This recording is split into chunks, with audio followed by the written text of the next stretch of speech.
First time برطانیہ کے جو آپ سمجھتے تھے کہ وہ انگلی پکڑتا تھا اور اندھا دھند بلائنڈ اس کی فالو کرتا تھا, انہوں نے بھی. So I think the world has realize کہ دس واز ایبسلیوٹلی الیجیٹمیٹ.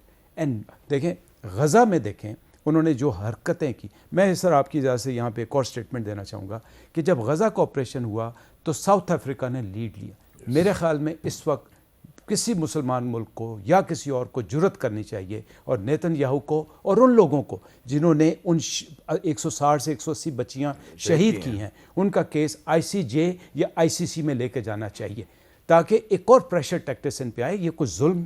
پرسوں جی یونیورسٹی کو اٹیک کیا, امیر کبیر یونیورسٹی جو بہت پرانی یونیورسٹی تھی, پھر لبنان میں 3 جرنلسٹ کو شہید کیا جی انہوں نے, جرنلسٹ کو ڈائریکٹ مارا ہے انہوں نے. But this is the time by. اور امیر کبیر یونیورسٹی آپ کو پتہ ہے نا کس کے نام پہ؟ جی جی بالکل, شاہ ہمدان. بالکل. تو یہ ICC اور ICJ کے کیس بنتے. اسی وجہ سے جو نیتن یاہو ہے کچھ ملکوں میں نہیں آ سکتا. کم از کم یہ کیسز آپ لے کے جائیں تاکہ ایک ریٹ قائم ہو اور ایک دنیا کے لیے اسٹیبلش ہو جائے, اور وہ پھر امریکن سپرنگ شروع ہو جائے انشاءاللہ.